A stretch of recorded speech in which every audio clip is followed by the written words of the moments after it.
Goeienaand, broers en susters. Welkom by die erediens vanaand en mag ons ook saam nader aan ons Here groei. Ons het van die kerkraad se kant af net enkele afkondigings. Ons herinner dat daar vanaand na afloop van die erediens vir die hoërskool koffiekroeg is en dan ook kollekte onder die diens vir barmhartigheid by die deure vir die teologiese studentekas.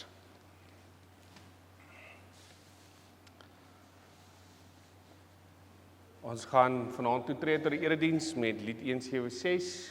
Ons sing hom vanaand saam as toetrede en dan terwyl ons dan bly ons net so sit terwyl ons dit sing.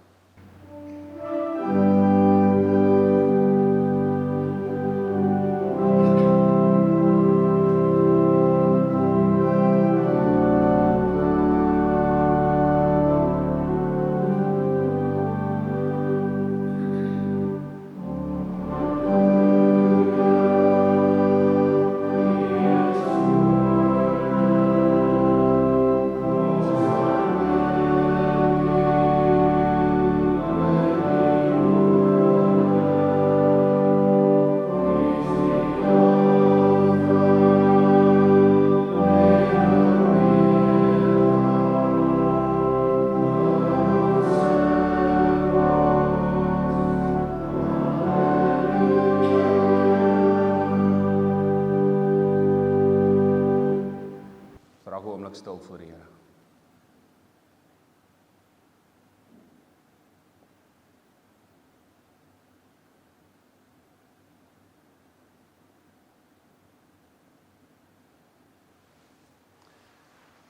Ek kyk op na die berge, waar sal my hulp vandaan kom? My hulp is in die naam van die Here wat die hemel en die aarde gemaak het en getrou bly tot in alle ewigheid. Verhef julle harte tot God, ontvang sy seën, genade, barmhartigheid en vrede vir julle van God ons Vader, ons Here Jesus Christus, ryklik vermeerder deur die werking van die Heilige Gees. Amen. Ons gaan saam sing Skrifbereiding 10:1, die eerste gedeelte van die alternatiewe omdigting van die Onse Vader. Ons sing daarvan verse 1 en 2 was die lofverheffing van die gebed en daarna gaan ons verenig in gebed.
Ons almagtige God, ons hemelse Vader, wat 'n voorreg om vanaand weer in die huis bymekaar te wees en U te aanbid, U te loof en te eer en aan U alle hulde te bring. Vader, as ons so saam is vanaand, dan is dit as U kinders in afhanklikheid van U om saam te luister na U woord en daardeur gevoed en toegerus te word vir ons geloofslewens prakties hoe om dit uit te leef. En ons bid, Vader, dat U ons dan ook geopende ore en ontvanklike harte sal gee. Gee, Vader, dat die woord wat ons vanaand hoor, nie net by ons sal verbygaan nie, maar dat dit daadwerklik hande en voete sal kry, dat ons dit prakties sal uitleef, dat ons sal gaan doen dit wat U vir ons leer deur U woord. Ons bid Vader, dat U ook met ons sal wees, as ons vanaand hier saam is, dat ons ook ons fokus op U sal instel. So baie kere is daar soveel gedagtes wat afdwaal en ander dinge waaraan 'n mens dink. En ons bid Vader dat U sal wegneem wat skeiding maak tussen U en ons. Gee ons rustigheid van hart. Dat ons ook U woord sal hoor na die mening van U Gees. Dan bid ons Vader al hierdie dinge in diepe afhanklikheid van U, want Vader, ons erken en ons bely dat ons ver tekort skiet. Dat ons uit ons eie uit tot niks goeds in staat is nie. En dat ons daarom die afhanklik is van die vryspraak wat ons ontvang in U Seun Jesus Christus. Vader, dat alles gaan oor Hom as ons hier vanaand is. Dankie dat U Seun, ons Here Jesus Christus, die brug gebou het tussen U en ons, die gaping wat die sonde en die gebrokenheid van die wêreld gelaat het. Dankie dat ons weer in verhouding met U kan staan en dat ons so intiem met U mag verkeer in gebed. Dat ons na U toe kan kom, aan die Vader se voete kan kom sit en kan luister, maar dat ons in dieselfde asem ook by U kan kom afpak.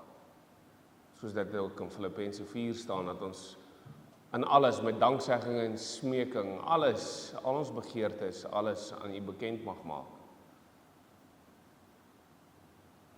Ons bid dan in besonder vanaand, Vader, dat U sal wees met ons as 'n gemeente. Wil U ons deur U woord en die Gees lei om ook 'n biddende gemeente te wees en te bly en te groei daarin. Wil U ons as individue, as U kinders, elkeen lei en bystaan en mag ons lewens gebede wees, welriekende offer wat voor U opgaan, wat vir U goed en aanneemlik is. Ons bid al hierdie dinge van U Vader, nie omdat ons dit verdien nie, maar alleen uit genade. Amen. Ons lees vanaand saam met die woord van die Here uit Kolossense hoofstuk 4.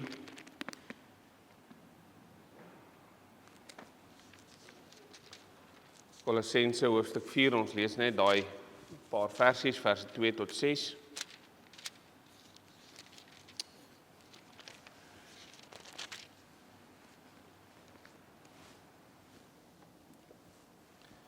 En daarmee saam gaan ons dan ook die NGB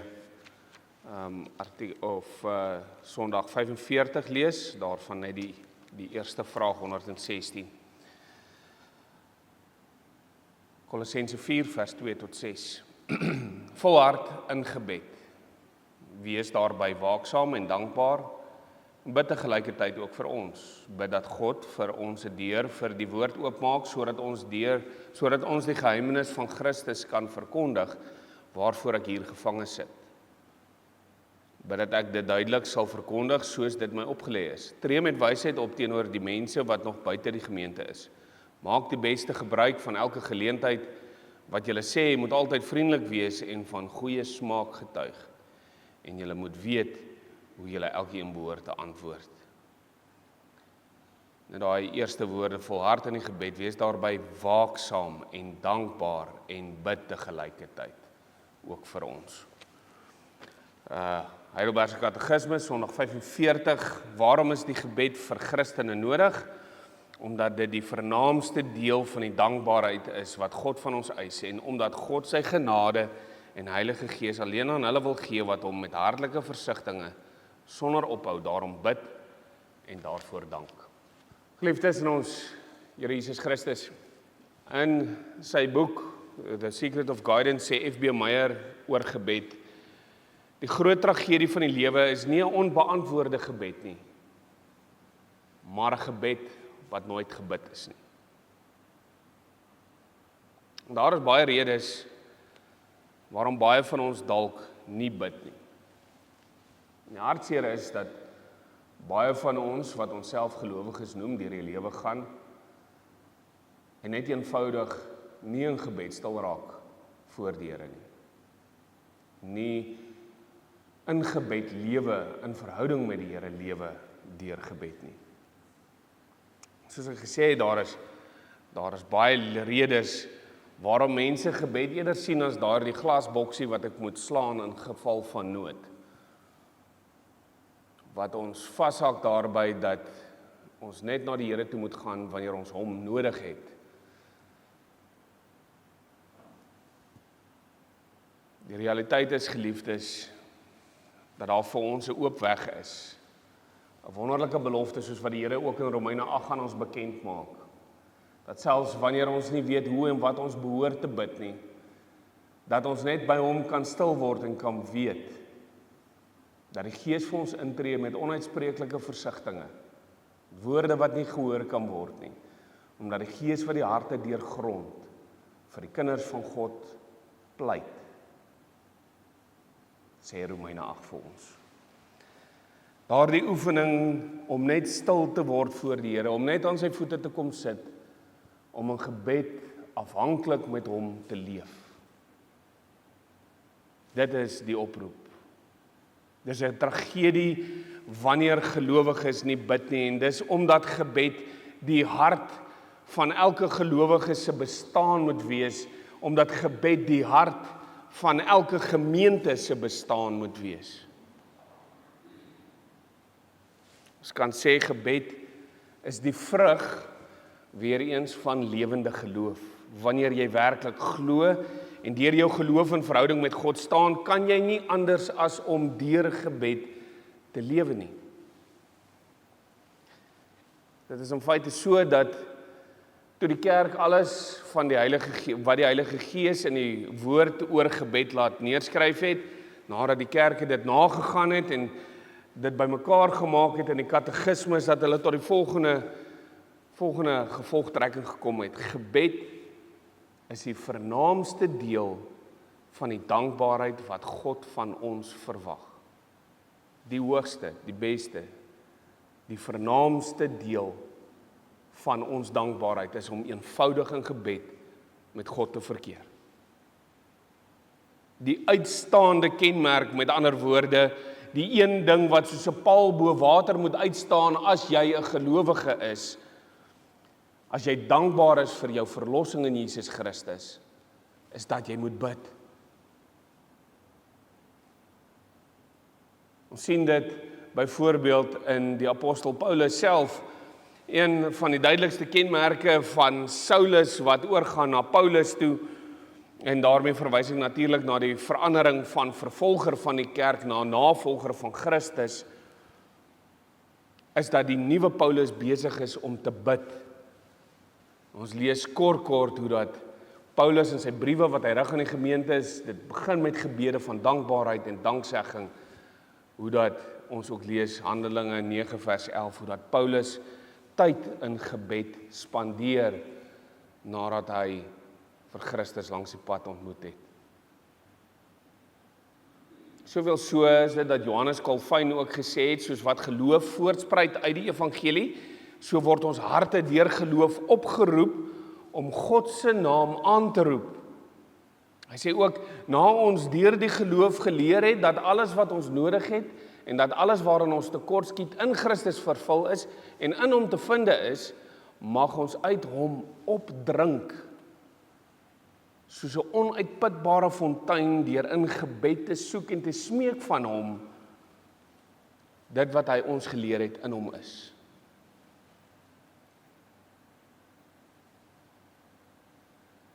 Gebed is die grootste gawe wat die Here in sy genade vir ons gegee het na ons vryspraak. Dis tekenend van ons herstelde verhouding in Christus, soos ons in die katekismes bely, die vernaamste deel van ons dankbaarheidslewe, omdat dit die asemteug is van 'n gelowige verhouding met God.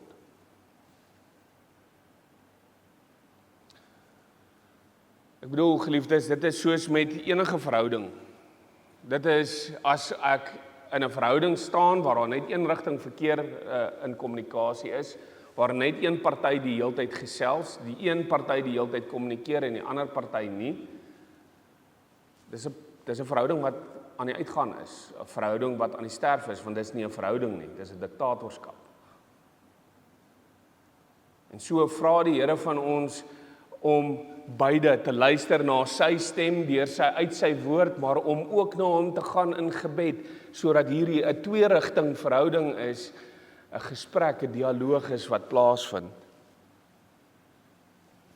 In enige verhouding is dit nodig dat kommunikasie twee kante toe kom. As daar net een rigting kommunikasie is dit nie lank voordat die verwyd kom, maar jy praat nie met my nie. As daar gesonde kommunikasie is, dan word dit so sigbaar in 'n verhouding dat selfs sonder om woorde te gebruik, mense met mekaar kan begin kommunikeer en sê, en dadelik weet wat die ander persoon wil hê. Sigbaar word dit prakties in die lewe wanneer mense so met mekaar kommunikeer, en so is dit met ons geloofslewe ook. As ons in so 'n verhouding met die Here leef, waar ons gebed hanteer soos asemhaling, waar ons so intiem, konstant besig is met gebed in ons verhouding met die Here, dat dit sigbaar word in ons verhouding, prakties daarbuiten. Wanneer 'n gelowige 'n gesonde gebedslewe het, word sy of haar verhouding met die Here sigbaar. Wanneer 'n gemeente 'n gesonde geloofslewe het, dan word die gemeente se verhouding met haar bruidegom sigbaar in die gemeenskap en aan elke een wat hierdie gebou binne stap. En daarom die pleidooi van Paulus aan die einde van die Kolossense brief. Sy pleidooi is egter nie net aan individue gerig nie, maar aan die gemeente as 'n geheel. Vir die gemeente om saam in gebed asem te haal in hulle verhouding met God, en vir individue om saam met die res van die gemeente in te asem en uit te asem in gebed. Paulus roep hierdie gemeente op om te bid met volharding, om waaksaam te wees en in hulle gebede dankbaar te wees vir dit wat vir hulle gegee is. En dis ons 3 fokuspunte vanaand. 1, bid met volharding, 2, wees waaksaam, 3, wees dankbaar. So bid met volharding eerste. Die kortste vers in die Bybel onderstreep natuurlik hierdie punt baie duidelik. 1 Tessalonisense 5 vers 17 leer ons, bid gedurig. 2 woordjies. Gedurig kan ook vertaal word as sonder ophou, aanhoudend, ononderbroke. Waarom? Want elke asemteug staan in verhouding met God. Die feit van die saak is dat elke keer as ek inasem en as ek uitasem, is dit 'n gawe van God af. En elke keer in elke gebed wat ek bid, is daai asemteug wat weer getuig en bely, ek staan in verhouding met die Here. En in die brief van Efesiërs skryf Paulus onder leiding van die Heilige Gees dat die gelowige by elke geleentheid moet bid. Hierdie uitdrukking beteken meer as een ding. Dit beteken dat ons moet bid by elke geleentheid, wat die Here vir ons geskep het. Vir gebed. In elke situasie wat gepas is vir gebed. Elke geleentheid wat hy so laat ontwikkel het, 'n God gegewe oomblik om in gebed te verkeer. Hoe lyk sulke geleenthede? Net voordat jy op reis gaan. As jy iewers heen ry, daai opgewondenheid, ons vertrek, ons is op pad iewers heen. Hoe dankbaar is ons nie vir die geleentheid nie, juist dan vergadering gebed. Dra die reis aan die Here se sorg op. Wees dankbaar vir die voorreg wat jou gegee word. Mag wees wanneer jy tuis kom na 'n moeilike dag, 'n geleentheid om die Here te dank vir die krag en energie om deur die dag te gaan en dan tog tuis te kom by jou geliefdes, by die mense vir wie jy lief is. Dit mag wees wanneer ons as gemeente hoor dat dit swaar gaan met iemand se lewe, as ons dit in die vergeet my nie lees van 'n ander gemeente, van 'n ander in die gemeente se swaar kry, dat ons juist dan kan voorbidding doen vir mekaar. By elke geleentheid bid beteken ook dood eenvoudig dat 'n mens by elke soort geleentheid moet bid. Met ander woorde, jy moet nie net bid wanneer daar nood is nie, maar ook wanneer daar voorspoed is. Jy moet nie net bid wanneer jy in die kerk is nie, maar ook as jy in jou huis is, ook as jy in jou kar is. Jy moet nie net op vasgestelde gebedstye bid nie, dit ook. Jy moet dit ook doen, maar nie net dan nie. Ook tussenin, sodat dit soos asemhaling word en sodat jy by daai plek kom waar jy eintlik asemnood ontwikkel omdat jy nie gebid het nie. Omdat jy weet dat dit soveel beter is wanneer jy juis in gebed saam met die Here leef. Dis die een sy van volhardende gebed. Dis om sonder ophou te bid, maar die ander sy daarvan is om moeite te doen om 'n aanhoudende gebedslewe te hê, dat jy jou daarin toewy om 'n biddende mens te bly. En dis waarvan ons vroeër gepraat het, daar kom tye wanneer jy voel, dit help nie om te bid nie, my gebede rig niks uit nie, ek bid in die dak vas, en dan is dit nodig om net stil te word by die Here. En te weet dat die Here ook ons harte deurgrond. Maar is nodig om daai aksie uit te voer. Daar kom tye wanneer ons fisies of selfs geestelik nie genoeg krag het om te bid nie.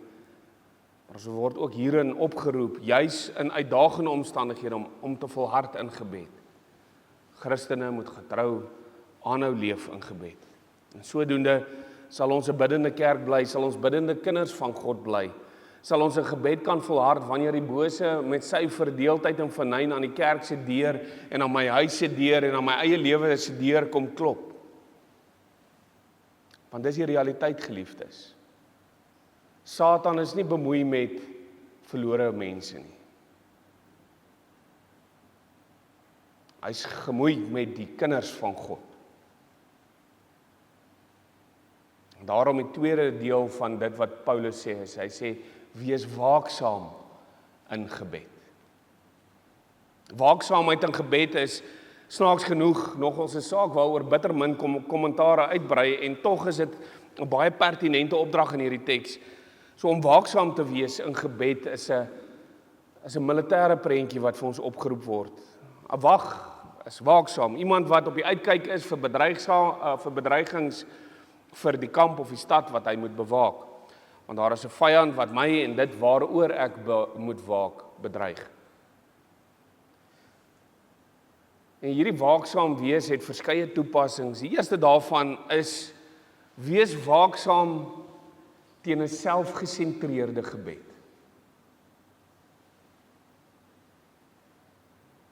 Hoe lyk so 'n gebed? Julle ken daardie inkopieslys gebede. Here, ek wil hê, Here gee vir my, Here beskerm. So gaan ons aan en ons bid vir onsself en net dit wat ons wil hê en al wat ons sê is, Vader, gee vir my, gee vir my, gee vir my. As ons die Here die hele tyd vra om te gee, want ek het nodig. Selfs wanneer ek dan ook nog besig is met 'n iets vir iets gebed, waar ek vir die Here terme en voorwaardes gee vir my vir my geloofslewe. Here, as U my seën met dit of dat, sal ek 'n beter gelowige wees. Here, as U dit vir my doen, sal ek my 10de vir die kerk gee. So kan ons aangaan. Dit, geliefdes, is selfgerigte gebede. Ek dink daaraan dat baie mense ook gaan na byvoorbeeld die verhaal van Gideon in die Bybel. En sê, ja, maar Gideon het dan gevra dat die vliesie nat moet word. En die Here het dit laat gebeur. Hoekom mag ons nie dan die Here vra om sulke goeders vir ons in die lewe te doen nie? Geliefdes, nie alles in die Bybel wat daar staan is vir ons 'n voorbeeld om te volg nie. Sommige van dit is ook 'n waarskuwing. Soos die feit dat 'n leier van Israel, wat op daai stadium nie gedoen het wat reg is in die oë van die Here nie, dat die Here hom moes gaan haal het en gevra het dat hy moet optree en hy onwillig was om dit te doen en dan die Here op die proef stel om dit te doen. Dan kyk ons net bietjie later na ons eie Here Jesus Christus wat in die woestyn versoek word en dan sê hy, maar jy kan die Here jou God nie op die proef stel nie. Jy kan nie in jou gebed besig wees met 'n onderhandeling met die Here nie. Hy is die almagtige God en ek is 'n potskerf. Daarom die opdrag, wees waaksaam oor hoe jy bid. Dit wat in Spreuke sê, wees waaks of wees versigtig oor dit wat in jou hart aangaan, want dit bepaal jou hele lewe. Dit beteken nie dat mens nie mag bid vir die Here se beskerming nie, dit beteken nie dat 'n mens nie vir die Here mag smeek vir genesing nie. Inteendeel staan hierdie sake as opdragte vir die gelowige. 'n afhanklike kind van God kan hierdie dinge van die Here smeek. Filippense 4 sê immers, maak alles met danksegging en smeking aan my bekend en die vrede wat alle verstand te bowe gaan sal oor julle hart en gedagtes die wag hou. Maar, hoor mooi wat sê hy, kom, smeek al hierdie goeders, gee dit vir my, lê dit by my voete neer, maar hê dan daai vrede in jou hart in die feit dat jy dit vir die Here gegee het. Dat dit sy saak is om te hanteer. Moet dit nie gebruik as 'n voorskrif of 'n onderhandelingspunt nie. Gee dit vir die Here in afhanklikheid en vertrou dat daarmee sal gebeur wat vir my goed is.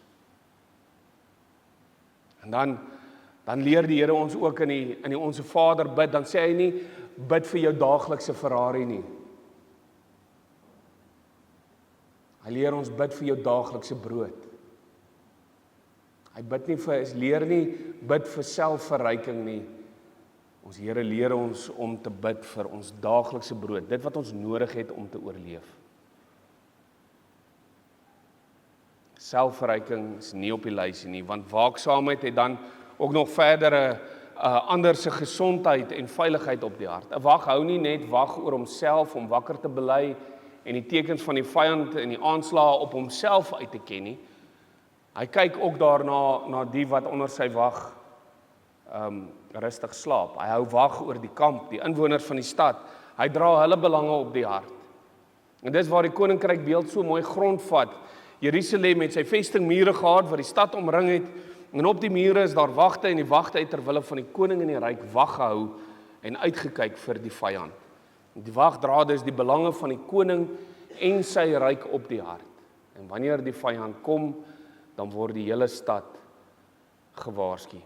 Wees daarom waaksaam om juis ook in gebed die koning en die koninkryk se belange op die hart te dra.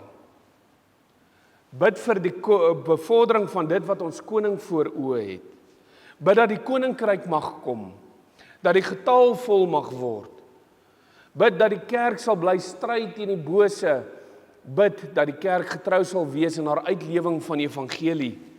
Bid soos Paulus hier so duidelik stel vir die verkondiging van God se woord en die wat dit moet doen, sodat God se koningsheerskappy in en deur Jesus Christus oor mense se harte mag uitbrei.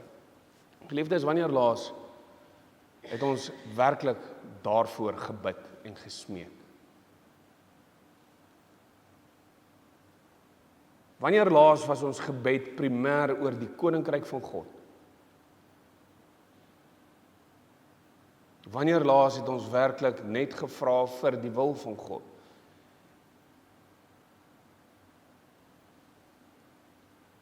Wees waaksaam in jou gebed. Beskerm jou hart van valshede. Beskerm jou hart van selfsug. Vul jou hart met die koning se visie en die belange van jou medemens. En dan die volgende uitvloeisel, wees dan dankbaar in gebed. As gebed dan die vernaamste deel van ons dankbaarheidslewe is, moet ons gebed gevul wees met dankbaarheid. In Kolossense 1 leer ons iets van hierdie dankbaarheid wanneer Paulus bid vir die gemeente. Hy dank God in besonder vir 3 dinge, vir geloof, vir liefde en dan vir die hoop van hierdie gemeente. Hy dank eerstens God vir die gemeente se geloof in Jesus Christus, of sy geloof in Jesus Christus. En meer spesifiek, Paulus dank die Here vir hierdie gemeente se geloof in Jesus Christus, omdat hulle geloof die vrug is van die woord wat verkondig is. Hy dank God dus vir die feit dat die boodskap van Jesus Christus so groot en sterk is, dat dit lewens verander deur dooie mense lewend te maak. Hy dank God dan vir die gemeente se liefde, vir al die gelowiges, want ook hierdie liefde is 'n vrug van die feit dat die evangelie aan hulle bekend gemaak is, wat hulle harte omvorm en verander het. Wat harte wat vol selfsug en eie geregtigheid is, wegdraai van hulle self af en draai na mekaar toe, sodat hulle in liefde mekaar dien. Wanneer enige persoon die evangelie hoor en tot geloof kom, is ons veronderstel om nie anders te kan as om ons broers en susters in die geloof werklik lief te hê nie. Want ook elke een wat hierdie kosbare geloof met ons deel, sy lewens is deur die bloed van Jesus Christus gekoop. En daarom moet ons hulle ook lief hê. Hierdie liefde wat ons hoor deurdat Paulus vir hulle bid en vir hulle sê, en dat hulle weer vir Paulus bid. En dan dank Paulus God vir hierdie gemeente se hoop, wat in die hemel bewaar word en wat deur die evangelie na vore kom. Hierdie hoop is die verwagting dat Christus weer gaan kom. Die tyd van sy wederkoms is natuurlik onbekend, maar hulle weet dat hy weer kom. En om hierdie rede bou hulle geloof en liefde vir al die gelowiges hierop, op hierdie verwagting, op hierdie hoop, waaraan hulle vashou. Die kern van hulle en ons hoop is mos juis die feit dat ons Here Jesus Christus koning is, en dat hy weer kom as die koning om regverdig te regeer. Die dankbaarheid gaan dus nie op soos die fariseer wat saam met die tollenaar bind en sê, dankie tog Here dat ek nie soos hierdie man is nie. Nee, ware dankbaarheid loop nou saam met die evangelie. Dankbaarheid vir die feit dat ek die evangelie kon hoor. Dankbaarheid vir die feit dat ek die geleentheid het om hierdie goeie nuus met ander te deel.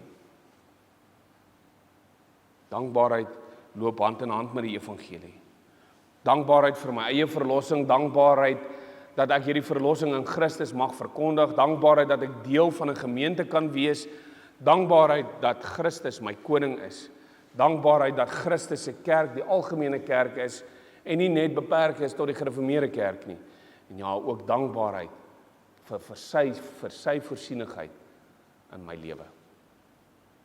En daarom ten slotte geliefdes, jy sien, gebed moet die asemhaal van 'n gelowige wees, van 'n gelowige lewe wees. Want elke ding wat oor my pad kom is 'n geleentheid vir volharding in gebed. Of dit uit dankbaarheid of in voorbidding of in 'n waaksame oomblik moet wees.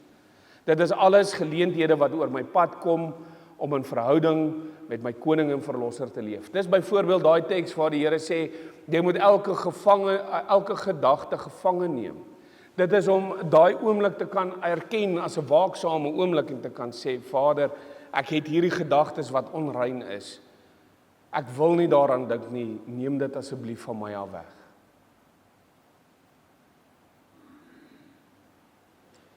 As hy jou losgekoop het, as jy 'n verloste is, waarom wil jy hom nie in elke liewe oomblik van jou dag opsoek nie?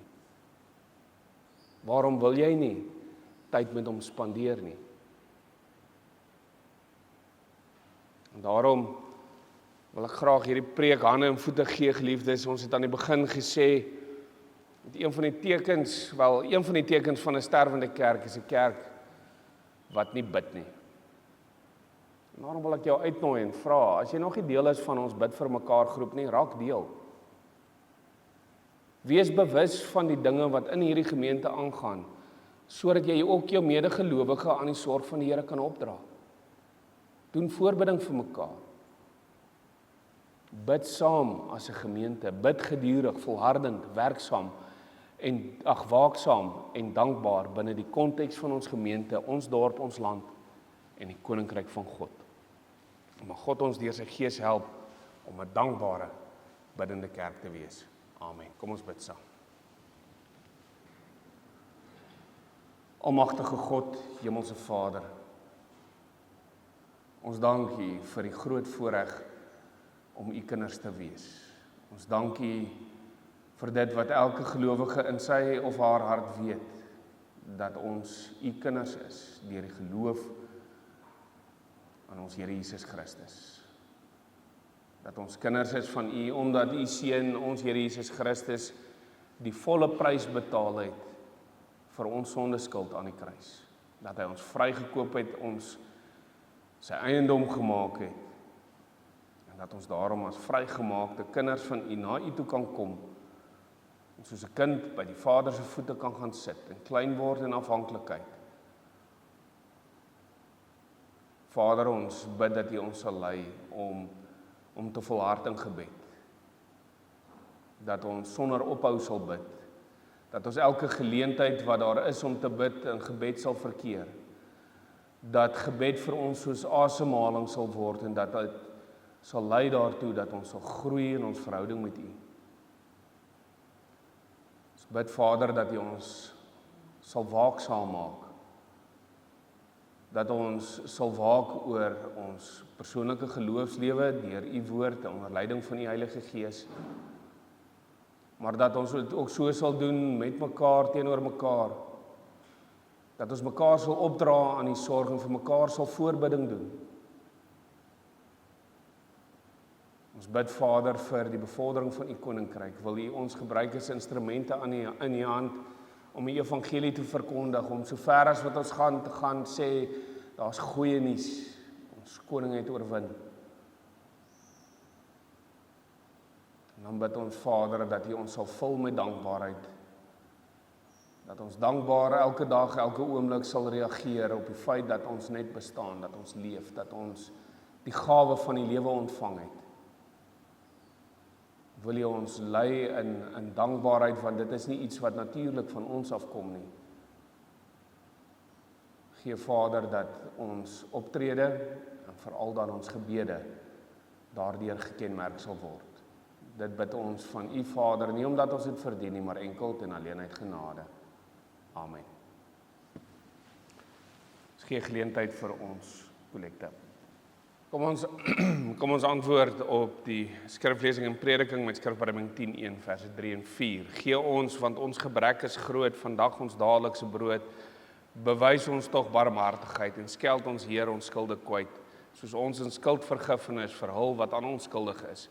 Lei ons nie in die donker land, die wêreld van versoeking, want ons is so swak. Verlos ons van die bose as hy sy vangnet span, want U kom toe die majesteit en die krag en die eer in ewigheid.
Verhef jou harte tot God en ontvang sy seën.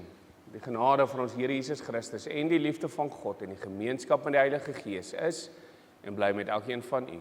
Amen.